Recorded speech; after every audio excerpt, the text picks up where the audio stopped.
કાંકરેજ તાલુકાના Siyori Patan highway road પર Shivani petrol pump પાસે કાર ચાલકે બે બાઇકને ટક્કર મારતા ગંભીર ઇજાગ્રસ્ત થતા સિયોરી રેફરલ હોસ્પિટલમાં ખસેડવામાં આવ્યા।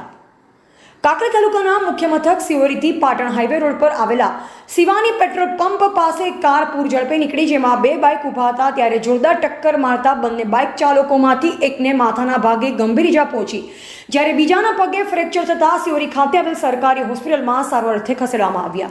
જેમાં હાજર ડોક્ટરે વધુ ઇજા હોવાથી પાટણ ખાતે રિફર કરવા માટેના પ્રયાસો હાથ ધર્યા, જેમાં એક ઇજાગ્રસ્ત દેસાઈ યશકુમાર ધનાભાઈ ઉંમર વર્ષ 22 રહે સિયોરી તાલુકો કાંકરેજ જિલ્લા બનાસકાંઠા અને બીજો બાઇક ચાલક ઠાકોર અલ્પેશજી સુરસંગજી ઠાકોર ઉંમર વર્ષ 28 રહે ચેખલા તાલુકા કાંકરેજ જિલ્લા બનાસકાંઠા વાળાના પગે ફ્રેક્ચર થતા વધુ સારવાર અર્થે